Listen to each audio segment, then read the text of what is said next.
What if everything you were taught about money was quietly wrong? Not loud, not obvious, just subtly, invisibly off. Like a compass that points just a few degrees away from true north. Not enough to notice at first, but enough to lead you into a life you never intended to live. Maybe you've felt it before, that sinking question that visits late at night, when the noise dies down and you're left alone with your thoughts.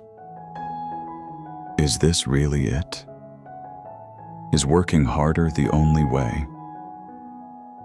Why does it feel like I'm running a race I never signed up for? Chasing something that keeps slipping further away. There's a boy, small for his age, sitting between two men. One wears a crisp white shirt and speaks like a textbook, kind, stable, safe. The other? He's rougher around the edges, his words unpredictable, but there's a strange light in his eyes. The boy is confused. Both men call themselves Dad. Both care deeply for him, but the way they talk about money, about life, about freedom, they couldn't be more different. This boy is Robert, and those two men, his biological father, the educated, respectable government employee, and his best friend's father, a self-made entrepreneur with an 8th grade education, would become the two pillars of a lifelong lesson that would change the way millions think about money. One man followed the script: study hard, get a good job, work for security. The other tore the script apart and wrote his own. Learn how money works. Make it work for you. Create your own freedom. You see, this isn't just a story about money. It's a story about freedom. About waking up from a system designed to keep you busy, obedient, and just comfortable enough to not ask questions. Because here's the truth no one tells you in school. The rich don't work for money. Let that sink in. The rich don't work for money. They understand something different, something deeper. And once Robert began to learn that, his entire world shifted. It started with a simple curiosity. As a kid, Robert wanted to be rich, not for greed, but for freedom. He asked his poor dad, his real father, how to make money. Go to school, he said. Get good grades? Find a secure job? But something in Robert resisted. That answer felt empty, predictable, safe, but not alive. So he turned to his rich dad, who owned businesses and properties but didn't look or act like the wealthy men in movies. Rich Dad didn't hand him answers. Instead, he gave him work. Dirty, confusing, seemingly pointless tasks. He wanted Robert to feel something, the trap of working for money without understanding it, the frustration, the repetition, the ceiling. And then, when the discomfort had grown just enough, he asked a question that shattered everything. Still want to learn how to be rich? Because most people never reach that breaking point. They just accept the routine, the paycheck, the comfort. They mistake stability for freedom, even as their lives quietly shrink to fit inside bills and obligations. But Robert didn't stop there. He kept listening, and what he learned was both shocking and oddly simple. It's not how much money you make, it's how much you keep, and more importantly, it's what you do with it. Let's pause here. You might be thinking, that's nice for him, but I have bills to pay, kids to feed, rent due in 5 days. I can't just drop everything and become an investor. And that's fair. But this isn't about quitting your job or pretending life isn't hard. It's about thinking differently, starting small, waking up. Because Rich Dad didn't hand out trust funds. He built habits. He trained his mind. He taught Robert, and through him, us, that poor and middle-class people work for money, but the rich make money work for them. So how do they do it? It starts with understanding the most dangerous asset in the world, your mind. Your thoughts about money, wealth, risk, and value. They shape everything. Rich Dad insisted on financial education, not in the form of fancy degrees, but in understanding how money actually moves. Assets, liabilities, cash flow, taxes, investing. Things schools don't teach. Not because they're unimportant, but because systems aren't built to create owners. They're built to create workers. Imagine your life like a game board. Most people are playing checkers. Simple moves, straightforward, reactive. But the wealthy? They're playing chess. They think in strategy, in systems, in long-term consequences. They ask different questions. Not how can I afford this, but how can I make something that pays for it? And here's the kicker. Anyone can learn the rules. You don't need a trust fund. You don't need Wall Street connections. What you need is a shift from employee to thinker, from spender to investor, from passive to proactive. Rich Dad taught that the most important word in the language of wealth is asset. Not a car, not a big TV, not something that loses value the moment you use it. An asset is something that puts money in your pocket. Rental property, royalties, dividends, intellectual property, anything that earns while you sleep. But most of us are trained from day one to accumulate liabilities and call them assets. A house we live in, but that drains our wallet. A car that impresses but depreciates by the mile. We're praised for how we spend, not how we grow. So ask yourself, what's putting money into your pocket each month? What's taking it out? This one question changed Robert's life, and it can change yours. But let's not pretend it's easy. There's fear here, fear of trying, fear of failing, fear of looking foolish. Rich Dad knew that too. That's why he didn't just teach numbers. He taught courage. The courage to think differently, to question, to learn, to act. Because in the end, money is just a tool. It amplifies who you are. If you're insecure, it'll make you more so. If you're generous, it'll open doors. If you're afraid, it'll trap you further. But if you're willing to grow, it can become a bridge. Let's go deeper. Robert learned early on that working for money is a cycle. You trade time for a paycheck. You use that paycheck to pay bills. Maybe you splurge a little. Then the cycle starts again. It's the rat race, and most of us are stuck in it. But the moment you start building or buying assets, even small ones, something shifts. You create income that isn't tied to your time. That's the beginning of freedom. Rich Dad explained this using a simple diagram. Income from a job goes to expenses. That's most people. But the wealthy? Their money flows into assets first. Then those assets pay for expenses. It's a loop, but a very different one that grows. You don't need millions to start. You just need to start. Buy one book about investing. Listen to one podcast. Track your spending for 1 week. Save enough to buy one share of stock. Create one small product. Test one idea. Just one. And from there, another. Rich Dad's wisdom wasn't flashy. It was patient, consistent, relentless. And perhaps the hardest part, it required unlearning. Unlearning the belief that you need to be rich to invest. That money is complicated. That you're not smart enough. That taking risks is dangerous. Because staying broke is dangerous too. So many of us live afraid of losing money, but never stop to ask, what's the cost of never learning? Let's breathe here.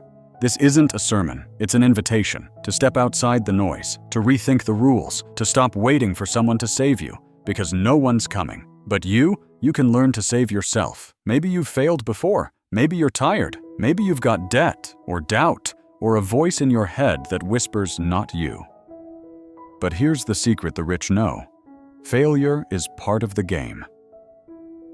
Rich Dad didn't fear mistakes. He saw them as tuition, lessons, stepping stones. Every failure taught him more than success ever could. He didn't say, don't be afraid. He said, be smart, learn, pivot, try again. There's a moment in the book where Robert talks about the power of sales. Not the sleazy kind, but the kind that teaches communication, courage, confidence. Rich Dad believed everyone should spend time learning how to sell, because life is sales. Whether it's pitching an idea, getting a job, or starting a business, it's all about belief and connection. So if you've ever said, "I'm not good at money," or "I hate math," pause. That's not truth. That's programming. And you can change the code. Right now, somewhere inside you, a small voice is stirring. It's the part of you that knows there's more, that isn't content with just surviving, that wants to create, to give, to grow. Nurture that voice. Let it ask questions, let it make mistakes, let it try, because Rich Dad.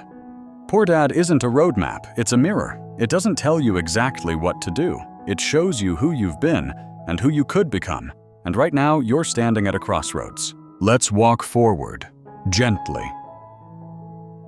Imagine you're standing on a quiet street just before sunrise. The air is still. The world hasn't quite woken up yet. And for a brief moment, everything feels possible. That's the space where change begins, not in the loud triumphs, but in the quiet decisions. The choice to think differently, to see money not as a wall, but as a tool, to stop chasing and start building. Rich Dad believed wealth is built in the mind before it's built in the bank. And that's where so many of us stumble. Not because we lack intelligence, but because we've never been taught to see differently. We were trained to obey, to avoid risk, to value credentials over creativity, to wait for approval.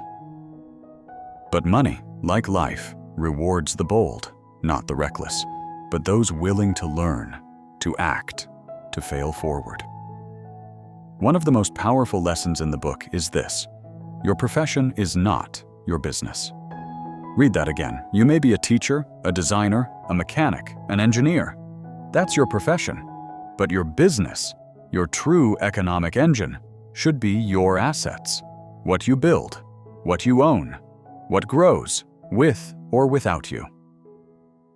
Rich Dad always encouraged Robert to mind his own business. That didn't mean ignore your job. It meant use your job to fuel your future, not to cage it. Work to learn, not just to earn.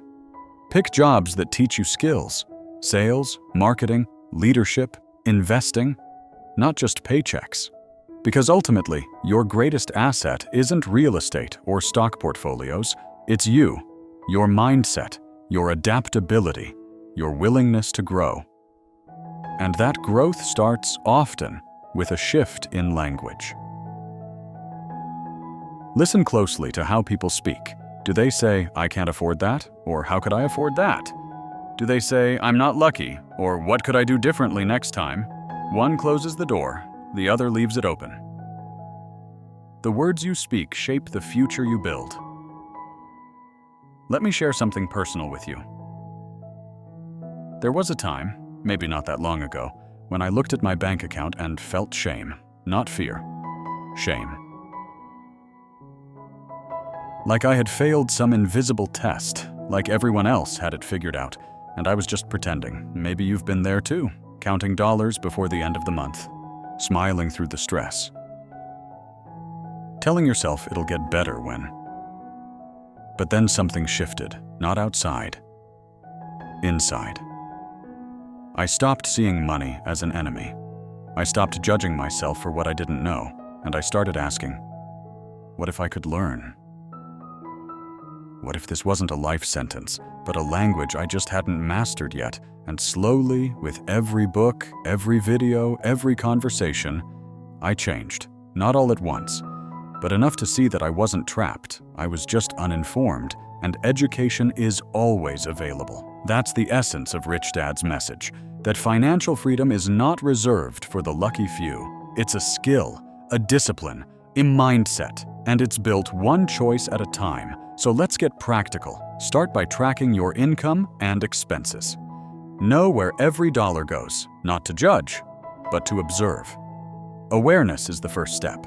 Next, define your assets and liabilities. Brutally. That car loan? Liability. The rental property that pays you every month? Asset. Be honest. And then ask, how can I acquire one more asset this year? Not 10, just one. Read one book about real estate. Talk to one investor. take one online course, buy one share of stock, sell one handmade item, write one ebook, monetize one skill, learn one tax strategy, just one, because one turns into two, and two becomes a path. Now here's the emotional part. You will be tempted to quit. You'll look around and see people flaunting lifestyles they didn't build. You'll feel slow, inadequate, late. But you are not late. You are right on time for your life. Don't compare someone's chapter 20 to your chapter 1.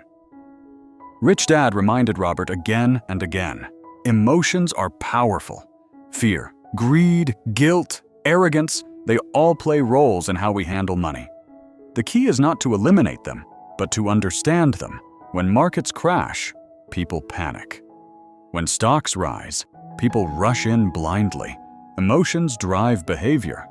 But the wealthy? They respond, not react. They educate their emotions. You can too. Start by noticing. What happens in your body when you think about money? Tightness? Heat? Shame? Hope? All of it is valid. None of it is permanent. And the more you observe, the more power you regain. You're not broken. You're becoming. Maybe you grew up like Robert did, hearing phrases like, "We can't afford that," "Money doesn't grow on trees," or "Rich people are greedy." Those beliefs become invisible scripts, but they're not destiny. You can rewrite them. Replace "I'm bad with money" with "I'm learning to manage money." Replace "I hate money" with "I'm learning to understand money." Replace "I'll never be rich" with "I'm building wealth in my own way." And when you do, slowly, your life begins to reflect those truths. One of the most haunting truths in Rich Dad, Poor Dad is this: the fear of not having money keeps people stuck in jobs they hate, relationships that drain them, and cycles that break their spirit. But it doesn't have to be that way. Because the moment you start thinking like an owner, not just an earner, something shifts.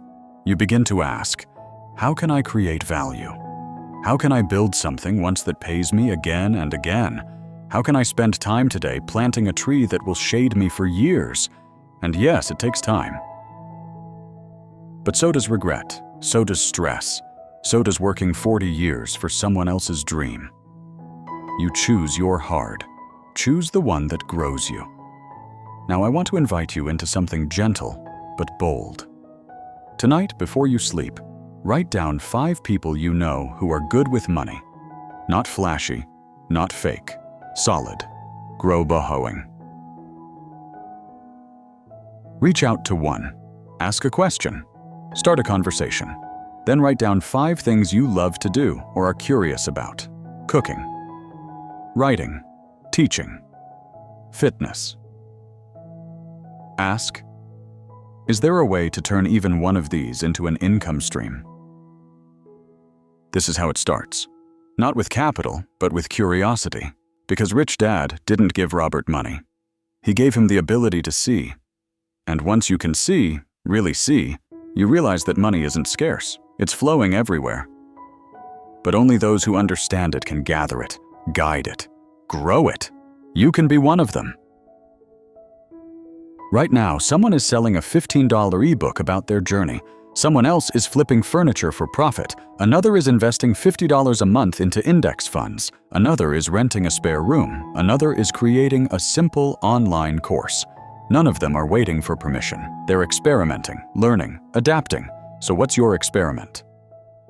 What's the smallest possible step you can take today that moves you toward ownership?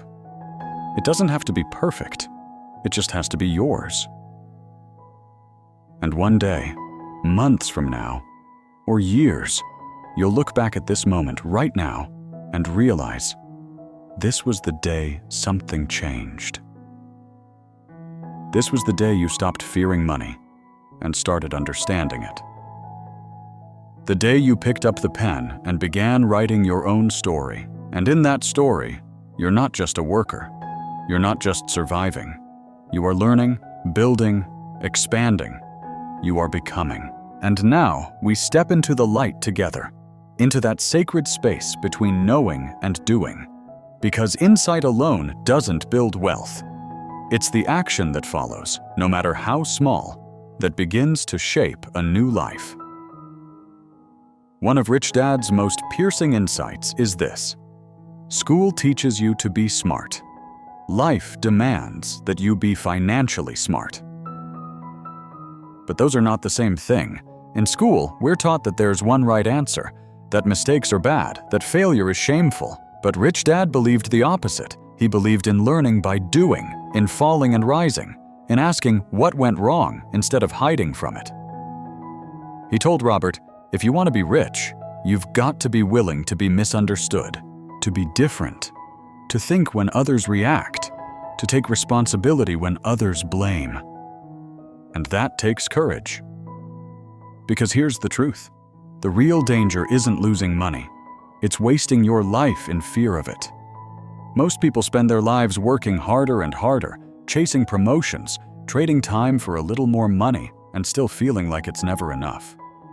Not because they're lazy or ungrateful, but because they've never been shown another path. That's what this book is, a glimpse down a different path. A path where your money works harder than you do, where freedom isn't bought with years of sacrifice, but built with moments of clarity. Where you don't have to be a genius or born into wealth, you just need to be willing to learn and relearn and keep learning. There's a beautiful, aching part of this story where Robert realizes how much his poor dad loved him, even if his advice was flawed. That even though his biological father valued education and honor, he didn't understand money, and because of that, he struggled, stressed, worried, died with regret. This part hurts, doesn't it? Because maybe you've seen it too, in your parents, your mentors, your friends. Good people, honest people, people who worked hard their whole lives and still ended up with too little and too late. And maybe part of you is afraid you're walking the same path, but you don't have to. You can love your family, honor their sacrifices, and still choose differently, still build better, still learn what they didn't know how to teach. Because breaking a cycle doesn't mean breaking the bond. It means carrying it forward with wisdom. And as Robert grew, he realized something powerful. It wasn't about choosing rich dad over poor dad. It was about integrating the best of both, discipline and risk, knowledge and intuition, security and freedom. This balance, this internal shift, is what makes the difference. So let me ask you, softly, honestly, what beliefs about money are you still carrying that don't serve you? That money is evil, that you don't deserve abundance, that success is only for others? Bring those beliefs into the light. Question them. Thank them for trying to protect you. And then, let them go. You are allowed to want more, not just for ego, but for choice, for time, for peace. Imagine a life where you get to choose how to spend your day, where your income isn't limited by your hours, where you can take care of your parents, travel, donate, rest. That life isn't reserved for others. It's waiting for you too, but it starts with a seed, a tiny, invisible change. One new thought, one new habit. Maybe it's waking up 30 minutes earlier to learn. Maybe it's reading one chapter a day. Maybe it's finally starting that Etsy shop or looking at your spending without judgment.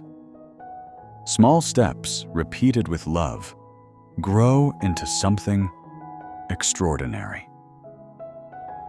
Rich Dad said something that still echoes today. The most life-destroying word of all is tomorrow. Not because tomorrow is bad, but because it becomes a habit. I'll save tomorrow. I'll learn tomorrow. I'll invest tomorrow. And tomorrow never comes. But today is here, right now. And today, you can begin, not with perfection, but with purpose. Maybe your first asset isn't a property or a stock. Maybe it's your mindset, your willingness, your decision. Because when you change your perspective, the world begins to open. You'll start seeing opportunities where you used to see dead ends. You'll hear different advice, attract different mentors, notice different doors. You'll start becoming someone new. And one day, someone will ask you how you did it, and you'll smile. Not because it was easy, but because it was worth it. Because you dared to believe that wealth isn't just for the chosen, it's for the choosing. So here we are. At the end of this moment, but the beginning of something else. Something deeply personal. You two, not the you shaped by debt and doubt, but the you shaped by vision, by courage, by curiosity. You don't have to do everything today. You just have to do something. Write down your net worth, even if it scares you. Cancel one subscription that doesn't serve you.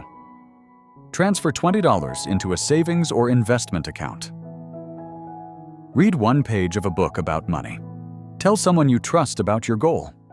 Just begin, because money is not the enemy, and you are not broken. You are unfolding. You are learning to speak the language of freedom, and like a seed pushing through dark soil, you're reaching toward light. It might be slow, it might be messy, but it's happening. Growth is happening. So tonight, as you lay your head down, I invite you to hold one image in your mind, a quiet lake just before dawn. Still, serene, and then a single ripple, spreading, growing, reaching every shore. That ripple is you, and everything you touch from here forward will feel that shift. Thank you for listening, for feeling, for choosing. If this stirred something in you, share it with a friend, with a journal, with a future version of yourself. Leave a comment if you'd like. Subscribe if you want more whispers of wisdom like this. But above all, act gently, bravely, now. The journey isn't finished, it's just beginning.